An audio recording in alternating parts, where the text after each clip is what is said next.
तो सवाल ये उठता है कि 12th के बाद फिर मैंने किया क्या। मैं अपने सारे ऑप्शंस ओपन रखना चाहता था। मैंने अलग अलग कॉलेजेस के टेस्ट दिए, जैसे कि मणिपाल यूनिवर्सिटी, आईआईटी का एग्जाम दिया, जेई का एग्जाम दिया। उस वक्त ये दोनों अलग होते थे, लेकिन अनफॉर्चुनेटली कोई भी रैंक इतनी अच्छी नहीं रही कि इनमें एडमिशन मिल सके। और फिर हमने देखना शुरू किया कि अब क्या किया जाए, किस कॉलेज में एडमिशन लिया जाए। इस समय पर मेरे पेरेंट्स ने इंडिया के बाहर कॉलेजेस में देखना शुरू किया, क्योंकि उन्होंने देखा कि इंडिया में किसी सी ग्रेड इंजीनियरिंग कॉलेज में एडमिशन लेने से अच्छा है कि बाहर के ही किसी कॉलेज में पढ़ लिया जाए। और यहाँ पर जर्मनी देश चुना। अब आप पूछोगे कि जर्मनी ही क्यों? इसका जवाब बड़ा सिंपल है। जो बाकी इंग्लिश स्पीकिंग डेवलप्ड कंट्रीज हैं, जैसे कि यूएसए, यूके, ऑस्ट्रेलिया, कनाडा, इन सब देशों में ट्यूशन फीस बड़ी हाई होती है, तो यहाँ पर पढ़ाई करना बहुत महंगा पड़ता। दूसरी तरफ जर्मनी और कई और यूरोपियन देशों में पढ़ाई करना ऑलमोस्ट फ्री है, क्योंकि कोई ट्यूशन फीस नहीं होती, स्पेशली अगर आप इनकी लोकल कंट्री की भाषा में पढ़ाई करेंगे। ऑब्वियसली फिर भी रहने का तो खर्चा आएगा ही, लिविंग कॉस्ट फिर भी काफी एक्सपेंसिव होती है, तो उसके लिए मेरे पेरेंट्स ने एक एजुकेशन लोन लिया था। और एप्लीकेशन एक्चुअली में कई जगहों पर करी गई थी, लेकिन दो जगह से एक्सेप्टेंस मिली। पहली थी नेदरलैंड्स की आइंधोवन यूनिवर्सिटी और दूसरी थी जर्मनी की कार्लसरूहे इंस्टीट्यूट ऑफ टेक्नोलॉजी। एक्चुअली में देखा तो पता चला कि ये दुनिया की काफी वेल रिस्पेक्टेड और हाई रैंक्ड यूनिवर्सिटीज में से है। और एडमिशन कैसे हो गया बिना टॉपर बने,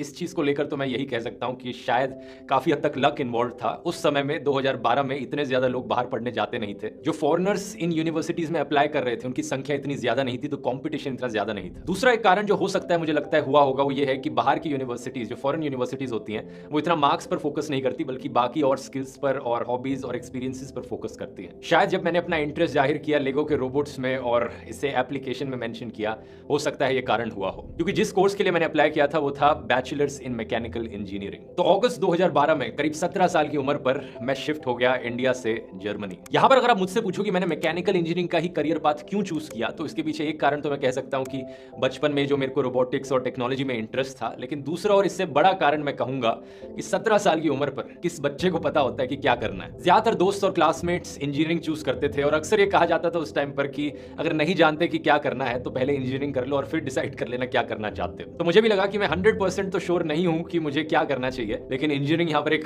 अच्छा ऑप्शन दिखता है, तो क्यों ना इसे ही कर लिया जाए। आगे चलकर इसकी पढ़ाई मुझे काफी दिलचस्प लगी और ये पढ़ाई मैंने खत्म भी करी। साल 2015 में मेरी बैचलर्स खत्म होती है और इसके बाद मैं मास्टर्स करता हूँ रिन्यूएबल एनर्जी इंजीनियरिंग की फील्ड में, सेम यूनिवर्सिटी से, कार्लसरूहे के शहर में।